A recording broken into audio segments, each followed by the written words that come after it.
Ciao a tutti e bentornati a 5 News, la classifica delle 5 notizie più cliccate della settimana su qdpnews.it.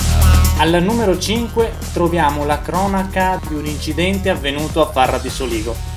Svolta e centra l'auto in arrivo, solo paura in via Patrioti.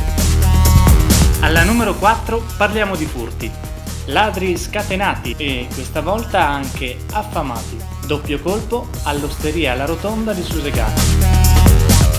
Anche la terza notizia più cliccata della settimana ci parla di furti.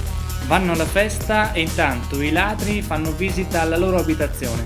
È successo a Farra di Soligo. Alla numero 2 parliamo della crisi che attanaglia il quartier del Piave. Chiude anche la Casagrande SRL, azienda specializzata in vendita, noleggio e assistenza gru e materiali edili. Anche la notizia più cliccata della settimana ci parla di lavoro. È fallita l'Ardesia, storica azienda del legno di Follina. La crisi economica e i danni del maltempo della scorsa estate sembrano le cause del fallimento.